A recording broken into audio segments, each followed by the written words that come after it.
Hello and welcome to Unacademy's Let's Crack UPSC CSC in English channel. I am Rajshekar Reddy, faculty for Current Affairs. To tell something about myself, I have cleared the civil service examination in 2014 and I have 7 years of experience teaching current affairs. I am a BTech Computer Science graduate from JNTU Hyderabad and my experience in writing the examination will be very helpful for you to crack the examination at the earliest point of time. Before starting today's lecture, I would like to tell something about Unacademy's Learning App. Unacademy is India's largest and the best platform for online civil services education. They have made rapid progress over the past couple of years in the field of online civil services education. We need to download the Unacademy Learning App and subscribe to it to avail most of the benefits.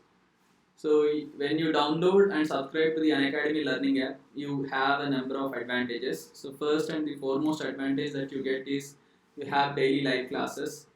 In these live classes, you can chat with your educator, engage in discussions with your educator, ask your doubts and answer polls all while the class is going on. So you can chat with your educator, engage in discussions, ask your doubts and answer polls all while the class is going on. The courses that are available on the Unacademy Learning app are structured and comprehensively deal with the civil services syllabus. The educators conduct live tests and quizzes on a regular basis, and most importantly, you have unlimited access to the content on the Unacademy Learning app. You can watch the videos any number of times. India's best educators are teaching on the Unacademy Learning app. You have Mrunal Patel, Roman Saini, Deepanshu Singh, and others who are teaching at the Unacademy, and you have access to the best coaching on this particular platform. A number of courses are available for all the subjects. You need to subscribe to the Learning app. So there are various subscription options available, but the best option is the 24-month subscription, which gives you a 67% discount on the fees. So the fee would be 64,000, but if you use my code RRUPSC, you can get an additional 10% discount, and the final transaction cost will be 57,600. You can convert this 57,600 into no cost EMIs, and you can extend the no cost EMI facility up to 24 months. So the fee charged by Unacademy is relatively cheap compared to the other online as well as offline coaching institutions, and you have the best coaching facilities on this particular platform. Let us start today's lecture. As you all know, I have started a series called Top 200 Topics in Current Affairs for Civil Services Prelims 2020. The prelims examination is scheduled to be held in October 2020, and you must refer to these topics before writing the examination. We have already dealt with 26 topics in the previous lectures, so there have been 5 lectures that have been completed. So 26 topics have been dealt in the previous classes, and now in today's lecture we will be taking up 4 more topics. These are very important topics for the civil service examination, and these topics have been in the news. First topic for today's class will be the International Criminal Code. So what is the International Criminal Code? Why is this in the news? What are the various issues that affect the functioning of the International Code? What is India's relationship with the International Criminal Court? First of all, we should know why is this particular topic in the news. There are a number of reasons why the International Criminal Court is in the news, but the most recent issue that has brought ICC to the limelight is the sanctions that have been imposed by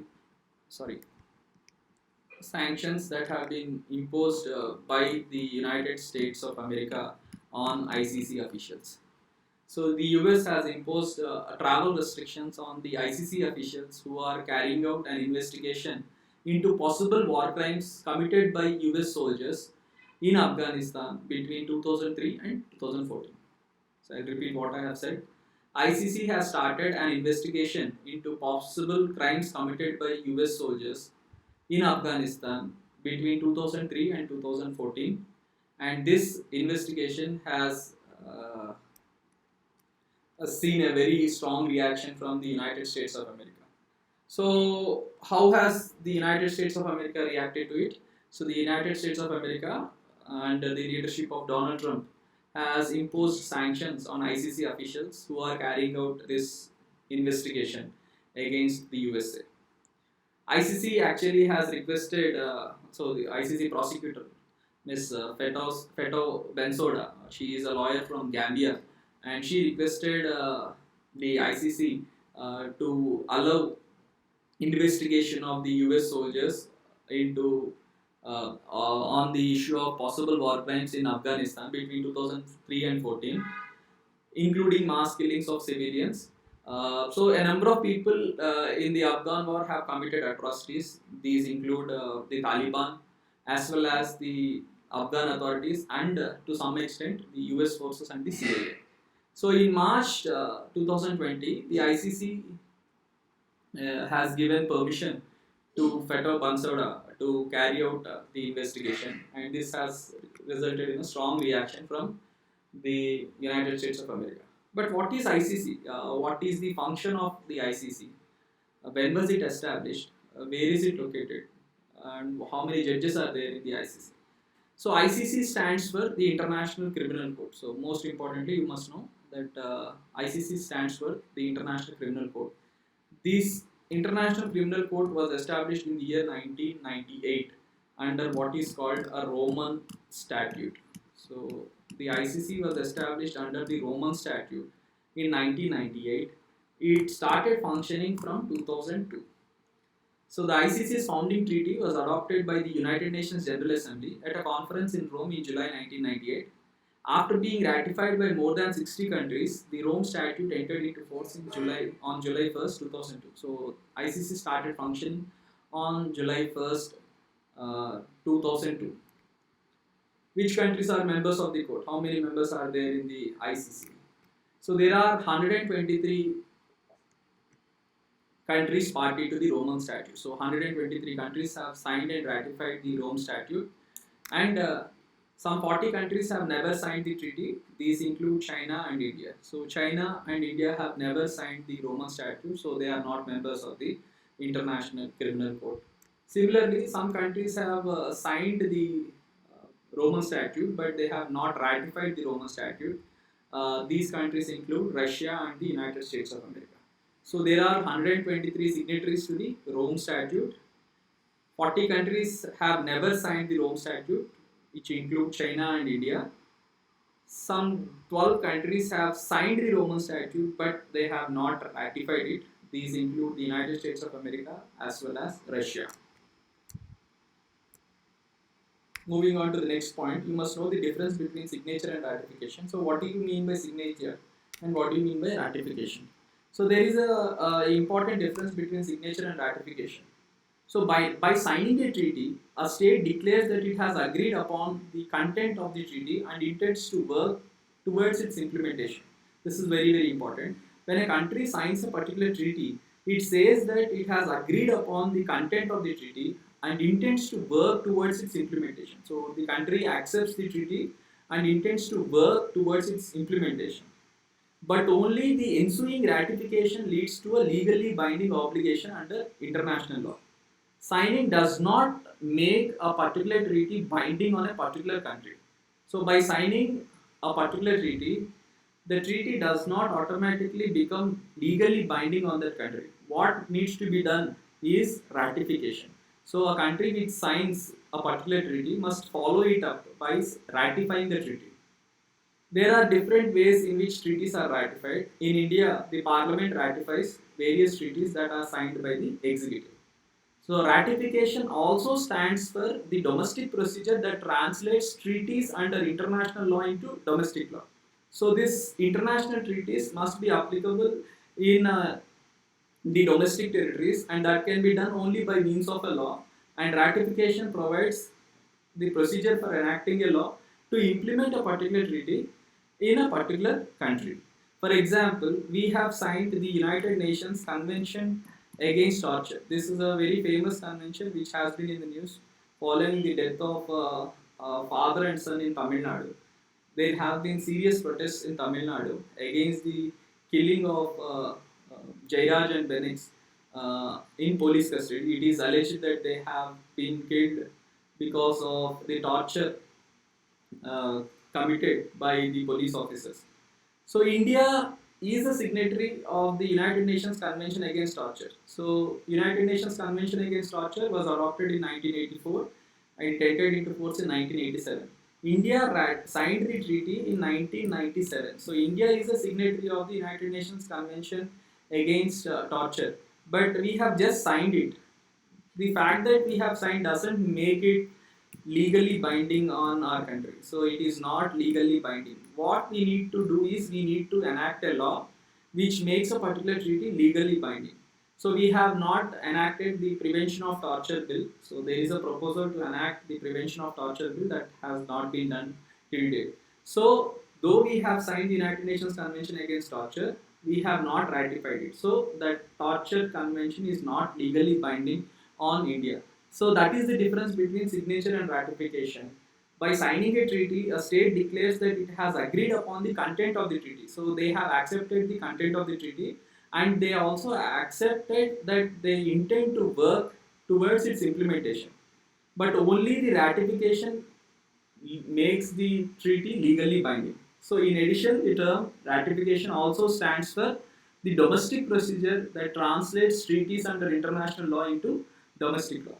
So in many legal systems, for example in India, the legislative body, that is the parliament, has to ratify the treaty. So in this case, the Rome Statute has been signed by the United States of America, but they have not ratified it by enacting a necessary law.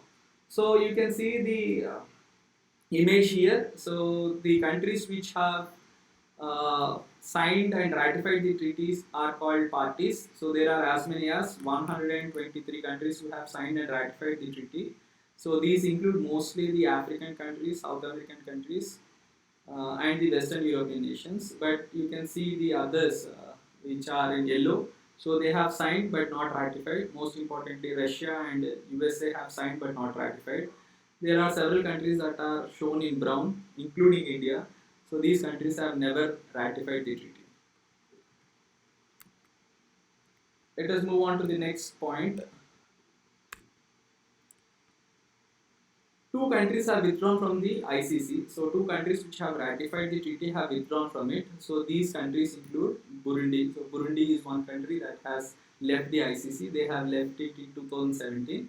Similarly, Philippines has also left the ICC in 2019. So Burundi and they have left in 2017. So this is something which you need to remember. And there is one more country called Philippines, which has left the International Criminal Court in 2019. Gambia and South Africa have notified the United Nations in 2016 that they have intended to exit the treaty, but later reversed course in the face of political upheaval and legal challenges. So Gambia and South Africa have also initially stated that they will be leaving the International Criminal Court, but they have reversed that decision and they still are members of the ICC.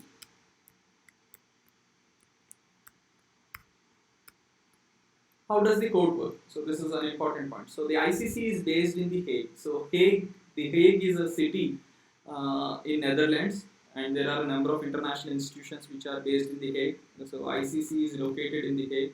There is the ICJ, International Court of Justice, which is also located in The Hague, and there is an important institution called the Permanent Court of Arbitration, which is also located in The Hague. The court carries out its investigative work through the office of the prosecutor. So it is like similar to a normal court. So the prosecution brings charges against persons accused of various crimes, and the prosecutor of the ICC is Fatou Bensouda. I have already told you that she is a lawyer from Gambia, and she has been the prosecutor of the ICC since 2012. So these points are very, very important. They can be asked in the prelims examination. So you need to make a note of these points. How many judges are there in the ICC? So there are 18 judges in the International Criminal Court, and there is a rule which says that each judge must be from a different country. So different members actually send judges. So there are 18 judges in the International Criminal Court, each must have a different nationality. The ICC also says that the bench must be gender balanced, so it requires its members to seek a gender balanced bench, and the judiciary must include representatives of each of the UN regions. So there are various UN regions like the African region, Asia Pacific, Western Europe, and others. We have Latin America and others, and the Eastern European community. So there should be an equal representation or a balanced representation between all these five regions of the United Nations. Judges and prosecutors are elected for non-renewable 9-year terms. So the term for which these people are elected are 9 years. So the judges are elected for a term of 9 years. The president and the vice president of the court are elected from amongst the judges, and they along with the registry handle the administration of the court. So the judges along with the registry handle the administration of the court. So these are some very important points which you need to know. They can be asked as statements in the prelims examination, so you should not miss them. So what are the cases that are handled by the ICC? This is very important. So ICC is not like a regular court. It actually serves like a tribunal and deals with a specific set of cases. What are the set of cases that are handled by the ICC? So first and the most important crime that is handled by the ICC is called genocide. Genocide basically refers to the intent to destroy in whole or in part a national, ethnic, racial or religious group. So when a national, ethnic, racial or religious group is being destroyed, then it is called genocide. So you can cite the example of the Rohingyas in Myanmar. Many people have accused the persecution of the Rohingyas as a perfect example of genocide. The ICC also investigates into crimes which are called war crimes. So war crimes are grave breaches of laws of war, which include the Geneva Conventions, prohibitions on torture and attacks on civilian targets such as hospitals or schools. So war crimes are also investigated by the ICC. Then there are crimes against humanity or violations committed as part of large-scale attacks against civilian populations, including murder, rape, imprisonment, slavery, and torture. So crimes against humanity are also dealt by the International Criminal Court. These include large-scale attacks on civilian population. So that is something which you need to know, civilian population. So ICC handles cases of crimes against humanity, and later, so initially they handled only these three types of cases. Later, crimes of aggression was also added to the list of cases that form part of the jurisdiction of the ICC. So crimes of aggression were also added. So crimes of aggression are the use or threat of armed force by a state against the territorial integrity, sovereignty, or political independence of another state or violations of the UN Charter. So that is how you define crimes of aggression. So there are 4 types of crimes that are handled by the International Criminal Court. This is a very important question. So what are the crimes that are brought before the ICC? So the court has jurisdiction over 4 categories of crimes. They are genocide, war crimes, crimes against humanity, and crimes of aggression. The court can open an investigation into possible crimes in one of the 3 ways. So how will the court function? How does the court start an investigation into a possible war crime or genocide or crime of aggression or crimes against humanity? So there are 3 ways in which the case can be brought before the ICC. First, a member country can refer a situation within its own territory to the court. So a member country, so any country which is a signatory of the ICC can refer a situation within its territory to the court. So this is usually done because they don't have faith in the national courts to deliver justice, or they might see a backlash from the supporters of a particular person. So a member country can refer a situation within its own territory to the court. Then we have the Security Council, which can also refer a situation to the court. So this United Nations Security Council can also refer a case to the International Criminal Court, or the prosecutor can launch an investigation into a member state proprio motive.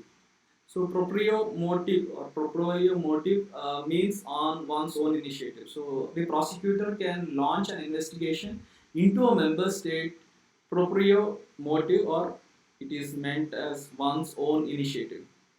The court can investigate individuals from non-member states if the alleged offences took place in a member state's territory, if the non-member state accepts the court jurisdiction, or with the United Nations Security Council's authorization. So the court can also investigate individuals from non-member state if the offences have taken place in a member state's territory. So here you will see Afghanistan is a signatory of the ICC. ICC signatories list has Afghanistan as one of the 123 countries. So USA is said to have committed war crimes in Afghanistan. So here USA is not a signatory of the ICC, or it has signed the ICC but has not ratified the ICC. So the court can investigate individuals from non-member states if the alleged offences took place in a member state's territory. That is the basis for the investigation into possible war crimes committed by US soldiers in Afghanistan. Then you can to open an investigation, the prosecutor must conclude after a preliminary inquiry that the alleged crimes are of sufficient gravity. Once an investigation is opened, the prosecutor's office typically sends investigators and other staff to collect evidence. An arrest warrant or summons must be approved by the judiciary based on information provided by the prosecutor. So the office of the prosecutor forms the basis for the ICC. So the office of the prosecutor starts an investigation. So they start an investigation, and to open an investigation, before that they have to conduct what is called a preliminary examination. So to open an investigation, the prosecutor must conclude after a preliminary examination that the alleged crimes of sufficient gravity have taken place in a particular place. Once the investigation is opened, the prosecutor's office typically sends investigators. So the ICC investigators are sent to a member country to collect evidence in that country, and if possible, arrest warrants are also issued by the judiciary. That is, the ICC judges give arrest warrants for the arrest of the person who is accused of various crimes. The ICC is intended to complement rather than replace national courts. This is a very important point that you need to know. So ICC is not meant to replace national courts. It is basically meant to complement the national courts. It can only act when the national courts have been found unable or unwilling to try a case. So when the national courts, so when the judiciary in a particular country fails to deliver justice, it is only then that the ICC enters into the picture. Additionally, it only exercises jurisdiction over crimes that occurred after the statute took effect in 2002. This is also a very important point. ICC can open investigations into crimes that have been committed after 2002. There is a famous example which I would like to bring to your notice here.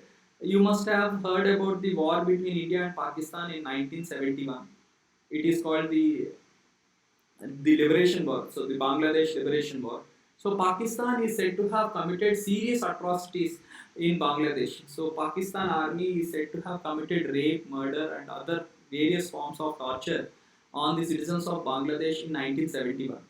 However, the persons who are accused of committing those crimes cannot be brought to the International Criminal Court because these crimes happened in 1971. They did not happen after 2002. So these crimes have happened in 1971, and that is the reason why the ICC cannot open an investigation into those crimes. So ICC can start an investigation over crimes that have occurred only after this Rome Statute has come into effect. What is the difference between ICC and ICJ? This is also something which you need to know. There are two international courts. One is the International Court of Justice and the other is the International Criminal Court. There are significant differences between ICC and ICJ. ICJ basically settles disputes between states. So the International Court of Justice settles disputes between member states. It is also located in The Hague, whereas ICC has jurisdiction on 4 categories of crimes, which I have already mentioned. They are genocide, war crimes, crime against humanity and crime of aggression.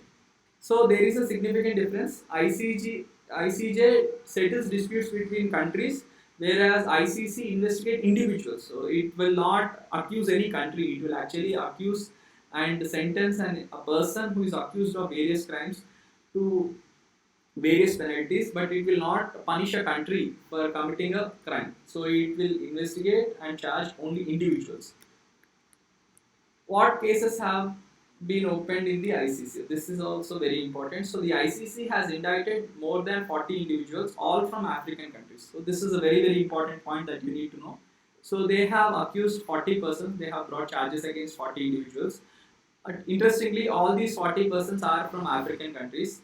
16 of them have been detained at The Hague. So they have been detained at The Hague. Eight have been convicted of various crimes. So 8 people have been convicted. So cases have been closed against them, and 4 people have been acquitted by the International Criminal Courts.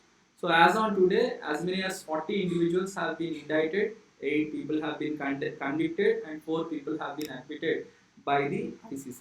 So how are cases referred? So as I told you, the member country can refer a case to the International Criminal Court. So cases have been referred here by the governments of Uganda, Central African Republic, and the Democratic Republic of Congo and Mali to the relating to the civil wars and other conflicts that have raged in those countries.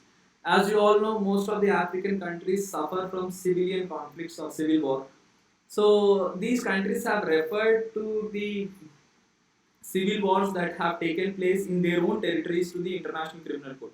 So Uganda, Central African Republic, Democratic Republic of Congo, and Mali have referred cases to the International Criminal Court. The United Nations Security Council has also authorized the ICC to carry out an investigation into the alleged crimes that have been committed in Darfur region of Sudan. So Sudan, as you all know, has been suffering from a civil war for several years now. So recently, the leader of Sudan, Omar al-Bashir, was forced to step down. And recently, Sudan has also said that they will cooperate with the investigation. They will hand over Omar al-Bashir to the International Criminal Court. So this is a significant development.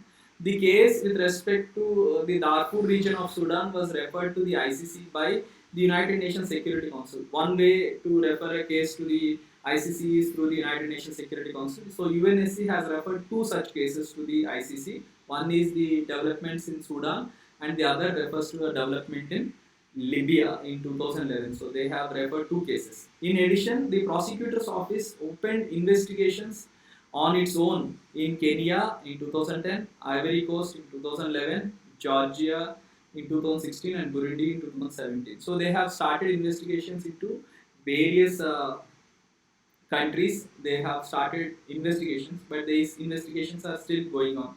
Preliminary examinations, so these are just preliminary examinations. So preliminary examinations have been opened in 10 other countries, including Afghanistan, Colombia, Myanmar, Ukraine, and Venezuela.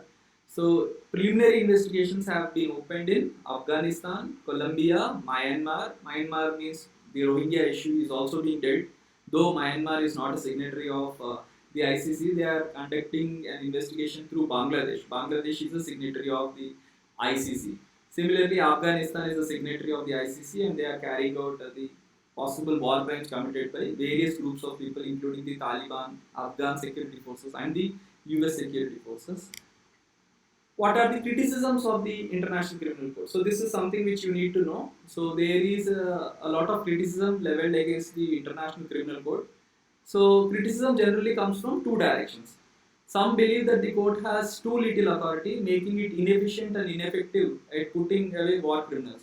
So some believe that though the ICC has been established, it has not brought several people to justice. There are a number of atrocities committed by individuals in various parts of the world, but they have not been brought to justice. So they have termed the ICC as inefficient and ineffective. Others think that it has too much authority, prosecutional power, threatening. Others think it has too much prosecutional power, threatening state sovereignty, and that it lacks due process and other checks against political bias. So, whereas others say that ICC violates the sacred principle of state sovereignty, and there is also a lot of bias in the functioning of the ICC. There has also been a debate about the qualification of judges. There are questions raised about the qualifications of the judges. Meanwhile, some worry that the prospect of international justice prolongs conflicts by dissuading war criminals from surrendering. though the research on that question is inconclusive. So there is also a worry that the prospect of international justice prolongs conflicts by dissuading war criminals from surrendering. Even advocates of the court have admitted that it has its own shortcomings.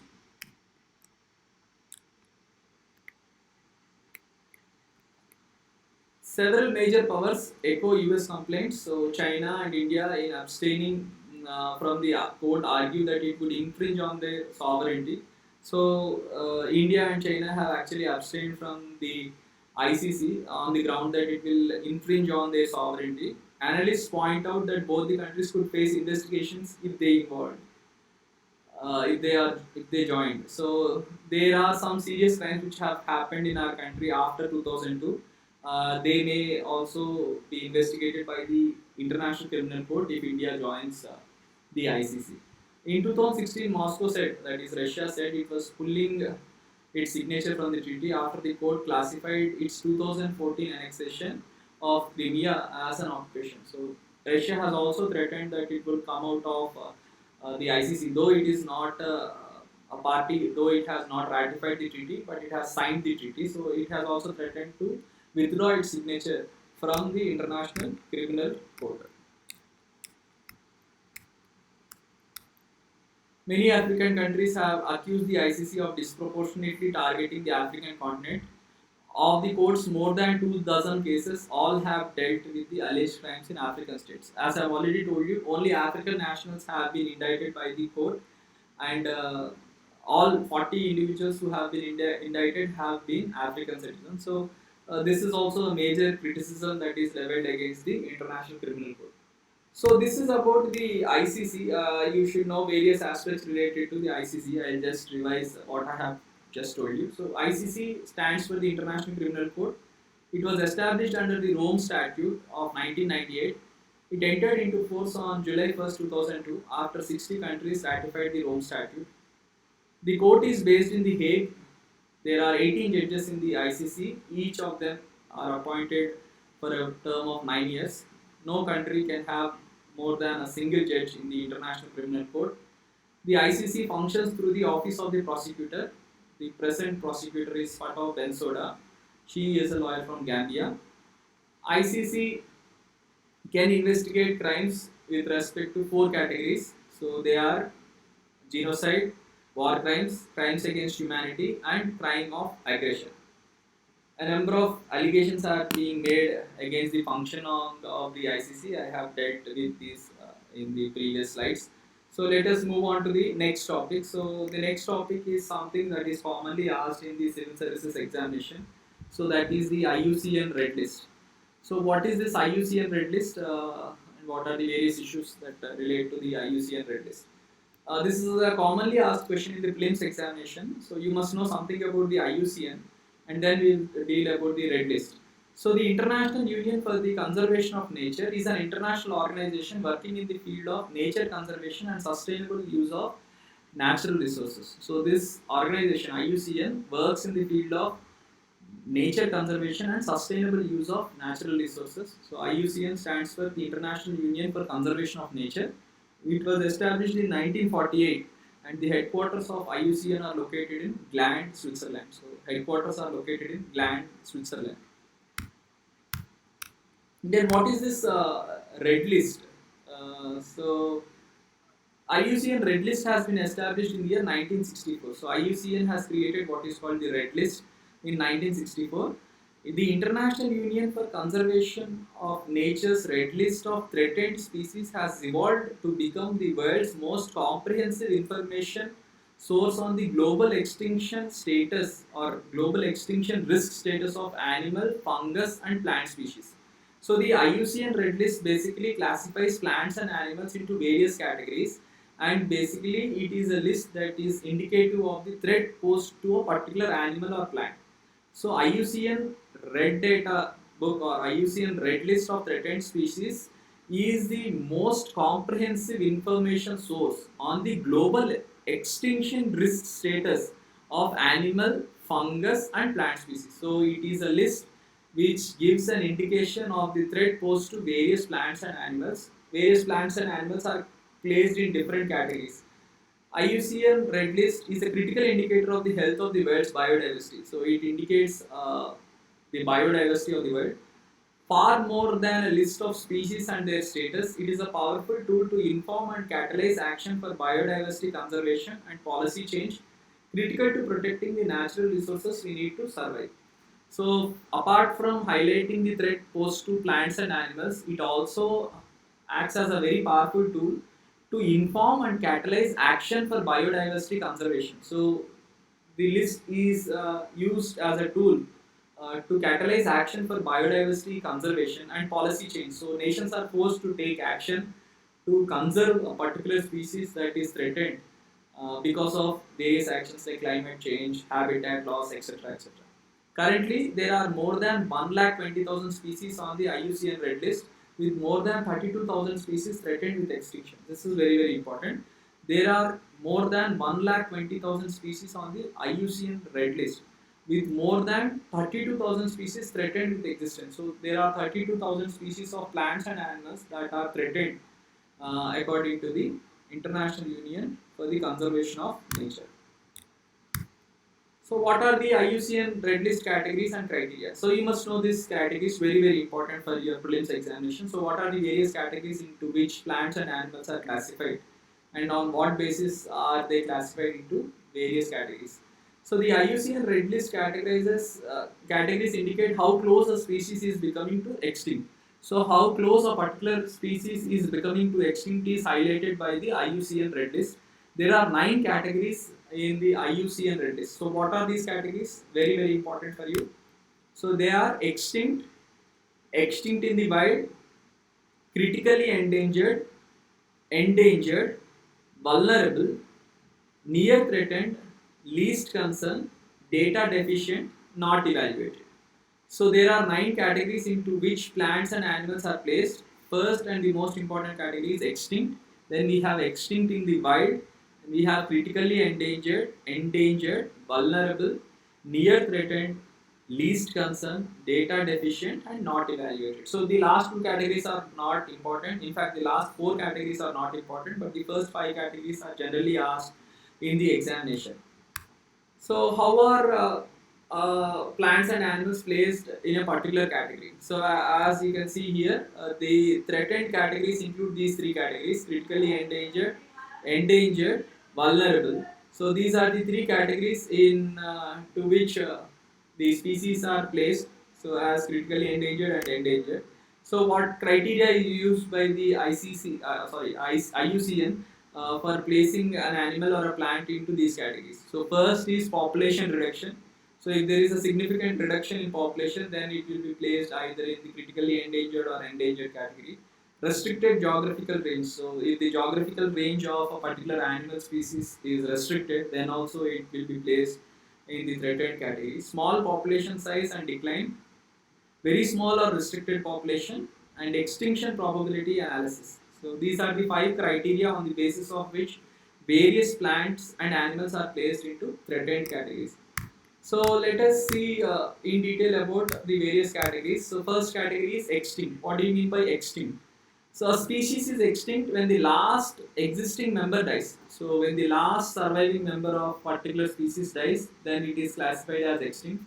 So extinction therefore becomes a certainty when there are no surviving individuals that can reproduce and can create a new generation. So if the animal has left the planet, so if it has been vanished from the planet, then you declare that this particular animal as extinct.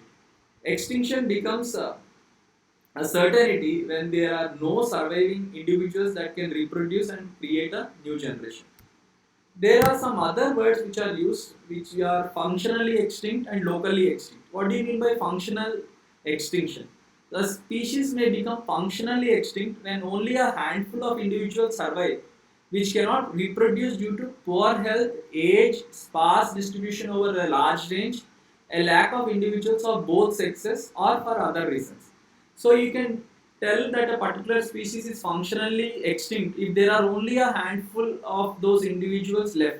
So if there are only a handful of individuals who are left of that particular species, you can call it as functionally extinct, because very soon that those species or those individuals die and it will become extinct. Or if there are no female members of that particular species left, then the species will be declared as functionally extinct.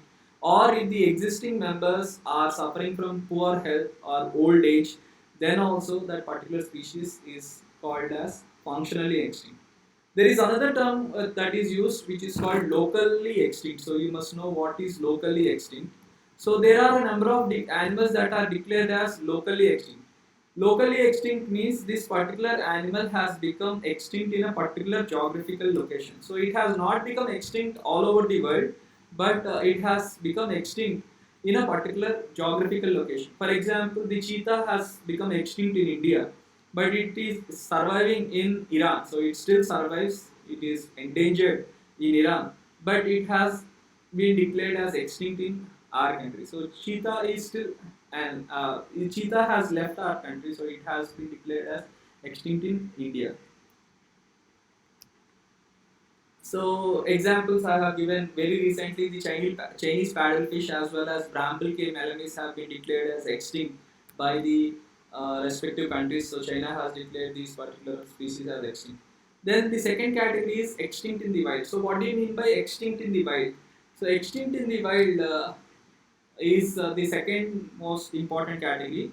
So species listed under this status by the IUCN are not known to have any living specimens in the wild and are maintained only in zoos or artificial environments. So very important. So species which are called extinct in the wild are not seen anywhere in the wild. They are surviving only in zoos or artificial environments. So like laboratories or in zoos, if a particular animal is maintained, then it is called extinct in the wild. Some of these species are functionally extinct as they are no longer part of their natural habitat, and it is unlikely the species will get restored ever in the wild. So, species listed under this status by the IUCN are not known to have any living specimens in the wild and are maintained only in zoos or other artificial environments. Some of these species are functionally extinct as they no longer part of their natural habitat, and it is unlikely the species will ever be restored in the wild. Then we have the most important category, that is called the critically endangered category. So there are various criteria which is given by the IUCN to declare a particular plant or animal as critically endangered. So if a plant or animal meets any of the following five criteria, then it is called critically endangered. So if it meets any one of the five criteria that are mentioned here, then it is critically endangered. So there is a 3G or 10Y that is used. So 3G stands for 3 generations or 10Y stands for 10 years. So to be defined as critically endangered in the red list, a species must meet any of the following criteria. 3G 10Y signifies 3 generations or 10 years, whichever is longer over a maximum of 10 years. MI signifies mature individuals. So let us see what are these five criteria. Population reduction. So if the population of a particular species reduces by more than 90%, and if the reasons behind that reduction can be reversed, then it is called critically endangered species. So if the population of the species reduces by more than 90%, very important, if the population reduction is by more than 90%, and if the reasons behind the reduction can be reversed, then it is classified as critically endangered. So if the population has reduced by 80%, but the reasons behind the reduction in population cannot be reversed, then you call it as critically endangered. So you can see here, so occurring in less than 100 square kilometers, so severe habitat fragmentation or existing at just one location, decline in the extent of occurrence or area of occupancy, area, extent, quality of habitat, number of locations, subpopulations, or amount of mature individuals. So there are various criteria that are given.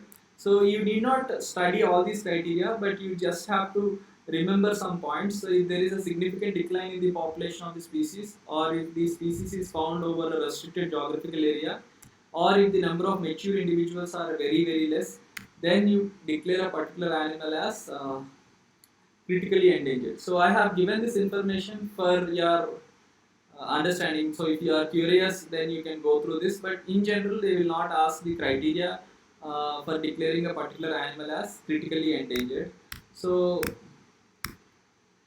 endangered basically refers to the status where the animal or a plant has a very high risk of extinction in the wild.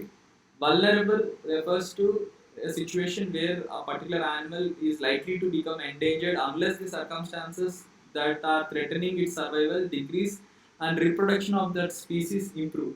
So vulnerable is also a category which is threatened. So these are vulnerable, endangered, and critically endangered or threatened categories. Then we have near threatened. So they are likely to become endangered unless the circumstances that are threatening are unless the circumstances that are threatening its survival decrease and reproduction of the species improve. Least concern, so unlikely to become extinct in the near future, data deficient and not evaluated. So these are the various categories. So as I've told you, there are 9 categories into which plants and animals are placed uh, by the IUCN. The most important among them are critically endangered. So this is taken out from the website of the IUCN. So you can see here, if it is critically endangered, then there should be a decrease in the population of more than 90% or 80% if the conditions cannot be reversed. Endangered 70% if the conditions cannot be reversed, 50%. Vulnerable 50% and 30%. So population size reduction for various categories. Then we have geographical range. So if the animal occurs only inside an area of 100 square kilometers, then it is critically endangered. If it is occurring over a range of 5,000 square kilometers, then it is endangered. And if it occurs over 20,000 square kilometers, that is less than 20,000 square kilometers, then it is vulnerable. So please go through these screenshots. That will be very useful. So if the number of mature individuals are less than 250, then it is critically endangered. If the number is less than 2,500, then it is endangered, and if it is less than 10,000, it is vulnerable. So number of mature individuals. If the total number of individuals is less than 250, in this case the number of mature individuals less than 50, less than 250, less than 1000. So this is just technical information which is not important for your examination, but it is better that you are aware of the criteria. So India, a mega diverse country with 2.4% of the world's land area, accounts for 7 to 8% of all recorded species, including 45,000 species of plants and 91,000 species of animals. So India is one of the richest countries in the world in terms of biodiversity. Though India occupies just 2.4% of the world's land area, it accounts for nearly 7 to 8% of all recorded species, including 45,000 plant species and 91,000 animal species. The country's diverse physical features and climatic conditions have resulted in a variety of ecosystems such as forests, wetlands, grasslands, desert, coastal and marine ecosystems which harbor and sustain high biodiversity and contribute to human well-being. So India is gifted with diverse geographical and physical features, and that is the reason why we have a significant diversity in terms of flora and fauna. And 4 of the 34 identified biodiversity hotspots are there in India. The Himalayas, the Western Ghats, the Northeast, and the Nicobar Islands are identified as biodiversity hotspots. All of them are located in India. So India is extremely rich in biodiversity. Are there any extinct animals of India? So I have gone to the website of IUCN, and there it is mentioned that there are no extinct animals of India. So no animal has been declared as extinct from India by the IUCN. So this is the information which I got from the website of IUCN. But the website notes that there are 4 plant species which have been extinct in our country. So there are 4 plants which have been declared as extinct. So these are those 4 plant species. So first is Sophia shinken. So Hopia shinkeng was a species of plant endemic to the eastern Himalayan region of India. So this has been declared as extinct by IUCN. So you just remember these names; they can be asked in the examinations. So there are no animals which have been declared as extinct from India by the IUCN, but there are four plant species that have been declared as extinct. So Hopia shinkeng, a plant species endemic to eastern Himalayan regions, has been declared as extinct. Then we have Wendlandia angustilophia or angustifolia. Like, I'm sorry for the pronunciation. So Wendlandia angustifolia is a species of plant endemic to Tamil Nadu. This has been also declared extinct. Then we have Sterculia cassiana. So Sterculia cassiana was a plant species endemic to Khasi Hills in Meghalaya. So it became extinct due to habitat loss. Then we have Ilex gardneriana. So Ilex gardneriana is also declared as an extinct species. So all these four animal species are important. So Hopia shinkeng, Wendlandia angustifolia. Then we have Sterculia cassiana, then Ilex gardneriana. So I'm actually sorry for the pronunciation. But these are the four species that have been declared extinct by IUCN. So these are taken from the IUCN website. So you have to note that there are some 93 animal species that are declared as critically endangered by the IUCN. So you please visit the website of IUCN and find out these 93 animal species. They are very very important for your examination. A commonly asked question in the civil services prelims examination is the IUCN red list. So they will give you a couple of statements on a particular animal and they will ask you whether these statements are correct or not. So recently there have been reports that suggest that some animals have become extinct. So at the last conference of parties that was held for the CITES convention in Gandhinagar, it has been revealed that cheetah and some other species have been declared as extinct. But IUCN has not clarified on this, so we'll have to wait and see whether the IUCN declares any animal species as extinct from India or not.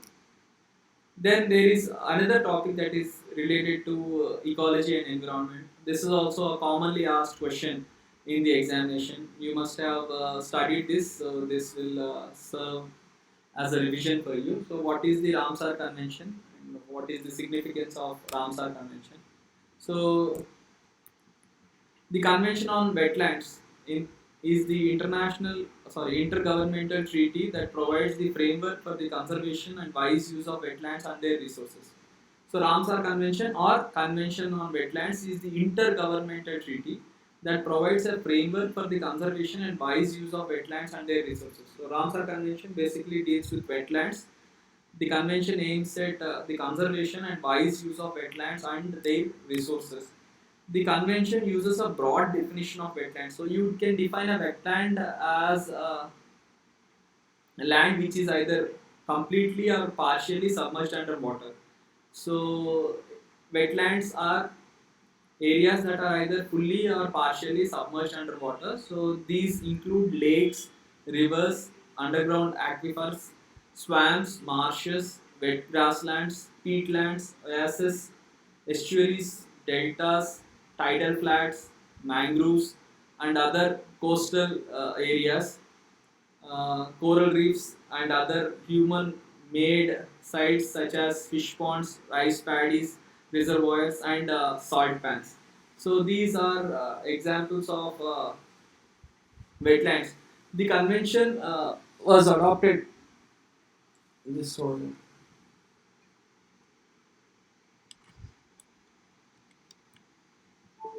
So the Ramsar Convention was adopted in the year 1971 and it entered into force in 1975.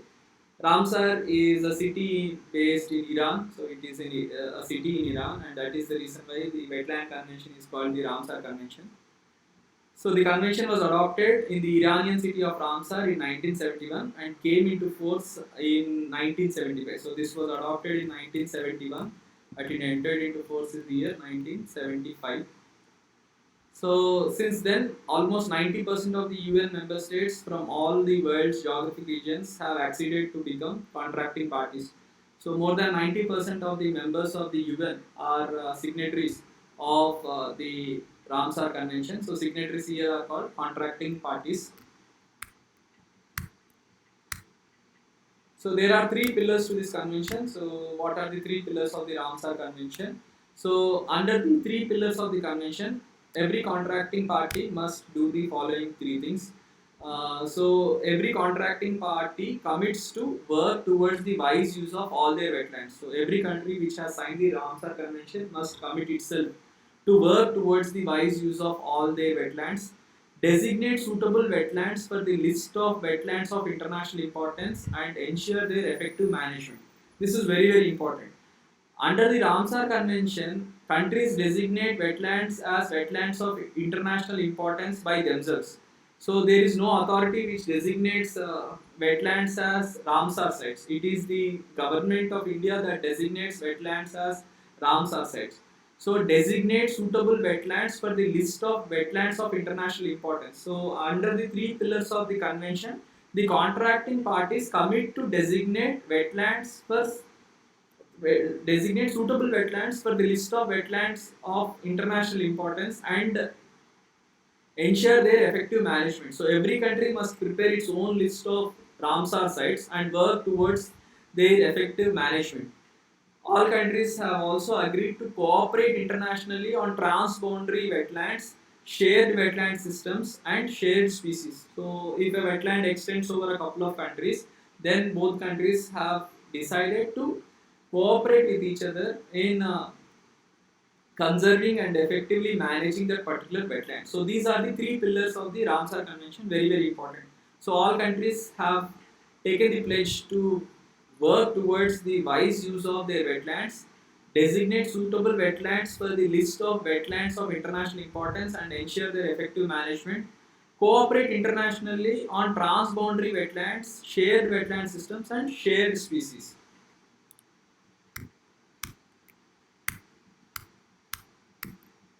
So every 3 years, the representatives of the contracting parties meet as the conference of contracting parties. So conference of parties will be held once in every 3 years under this convention. We have COPs that are held for various environmental conventions. The most famous is the Framework Convention on Climate Change. So for the Ramsar Convention, we have a COP held once in every 3 years. This is very important. So COP 13, so the latest conference of parties was held in Dubai, United Arab Emirates in October 2018. So in October 2018, COP 13 was held to the Ramsar Convention. So this is something which you need to know, very important. COP 13 is the last conference of parties to the Wetland Convention. World Wetlands Day is also observed. So World Wetlands Day is observed on February 2nd because this is the date on which the Convention on Wetlands was adopted in 1971. So the World Wetlands Day is observed on 2nd February every year. Established to raise awareness about the value of wetlands for humanity and the planet, the World Wetland Day was celebrated for the first time in 1997 and has grown remarkably since then. In 2015, World Wetlands Day was celebrated in as many as 59 countries. So this is a small point which you need to know. So World Wetlands Day is observed on the 2nd of February because this is the date in 1971 the Wetland Convention was adopted. Then these are the wetlands of India, very, very important for the prelims examination 2020. So I am telling you once again. So recently the government of India added 10 wetlands to the Ramsar list. So as I have told you, it is not the secretariat of the Ramsar Convention which adds wetlands to the list of Ramsar sites. It is the country which designates uh, wetlands as wetlands of international importance. So these are called Ramsar sites. So these are the 37 Ramsar sites. You must know these 37 places. So I have given you the 37 places here. So Chilka Lake, Tioledio National Park, Harike Wetlands, Loktak Lake, Sambar Lake, all of them are very, very important. So you should never ignore this topic, a commonly asked question in the prelims examination. So there are 37 wetlands. So I am giving you a small task. You must identify the states in which these wetlands are located. You can identify the states here. So I have given the numbers. So numbers as well as the states. So you can see that in the state of Andhra Pradesh there is only one wetland, that is Kolleru Lake. Most of the wetlands, the highest number of wetlands are located in the state of Uttar Pradesh, if I am not wrong. So this is about the Ramsar Convention, a very important topic for, yeah, Civil Services Prelims 2020. Then we will move on to the next topic. So this is also something which is very important for your examination this year. As you all know that we are in the midst of the coronavirus pandemic. It has resulted in a large number of deaths all over the world. So more than 10 million cases have been registered, more than a million people have died all over the world. It is also spreading rapidly in India. So we have come across this term called the pandemic. So what do you mean by a pandemic? And what are the pandemics that have been declared in the past by the World Health Organization? So first, a pandemic is the worldwide spread of a new disease. So you need to remember the definition of a pandemic. There are 2 points which you need to note. So first, in order to be declared as a pandemic, the disease must be new. So it should not have been seen in the past. So only new diseases can be declared as pandemics. So in order to be declared as a pandemic, the disease must be new, and secondly, it should spread rapidly all over the world. So if the disease spreads rapidly all over the world, then it is declared as a pandemic. So there are other terms which are used. Endemic, which means a particular disease is seen only in a particular locality, and we have an epidemic, which means a particular disease spreads rapidly within a geographical region. So there are three terms: endemic, which means something which is seen only in a particular area; epidemic, which means a disease that is spreading rapidly in a particular area; a pandemic is something which is much larger than an epidemic and covers several countries. So the perfect example is COVID-19. COVID-19 has been declared as a pandemic by the World Health Organization. So they have declared COVID-19 as a pandemic on March 11, 2020. So there is a lot of criticism leveled against the World Health Organization on the way they have handled the COVID-19 pandemic. So anyways, on March 11, they have declared coronavirus as a pandemic. When disease is declared as a pandemic, then the nations get alerted and they will take serious measures which include restrictions on travel, quarantining, etc. to control the spread of a particular disease. So the World Health Organization on March 11, 2020 declared coronavirus as a pandemic, reflecting alarm that countries aren't working quickly and aggressively enough to fight the disease it causes, that is COVID-19. The last time a pandemic was declared was 11 years ago. So in 2009, the H1N1 virus was declared as a pandemic. So this is a very important point you need to know. So in 2009, swine flu was declared as a pandemic by the WHO. After 11 years, the WHO has declared the COVID-19 as a pandemic. So the label triggers governments to activate preparedness plans and possibly emergency procedures to protect the public, such as emergency procedures to protect the public, such as more drastic travel and trade restrictions. So countries take travel and trade restrictions. You must have seen. So there is a complete ban on various activities. Air travel has been banned and the lockdown has been imposed. There is one more term that is used by the World Health Organization, that is a public health emergency of international concern. So before WHO declared COVID-19 as a pandemic, it declared it as a public health emergency of international concern. So you must know the technical definition of what is called the public health emergency of international concern. So public health emergency of international concern refers to an extraordinary event which is determined to constitute a public health risk to other states through the international spread of the disease and to potentially require a coordinated international response. So an extraordinary event which is determined to constitute a public health risk. So any disease which constitutes a public health risk, and this risk is not just to one country; it must also be a risk to other states, and it spreads rapidly and requires a potentially coordinated international response. So, in order to control this particular extraordinary event, we need a coordinated international response from several countries. That is what is the technical definition of public health emergency of international concern. So you just need to know some facts related to this. So there have been six public health emergencies of international concern declarations in the past. So 6 times the WHO has declared a public health emergency. So 2009 H1N1, 2014 polio declaration, 2014 Ebola in West Africa, 2015-16 Zika virus epidemic, 2018-20 Kivu Ebola epidemic, then we have the COVID-19 pandemic. So these are the 6 times in the past that the World Health Organization has declared a public health emergency. So this is a very important topic for the prelims examination. So a pandemic is a new disease which spreads rapidly across continents. It affects millions of people. So whenever the World Health Organization declares a particular disease as a pandemic, it triggers a serious response from countries, which include restrictions on travel as well as trade. So 11 years ago, the swine flu virus was declared as a pandemic. Now we have the COVID-19 declared as a pandemic. There is also another term that is used by the World Health Organization, that is a public health emergency of international concern. So 6 times the World Health Organization has declared public health emergencies. So you need to know the years in which a public health emergency has been declared. So these are the topics that are used, that are dealt in today's class.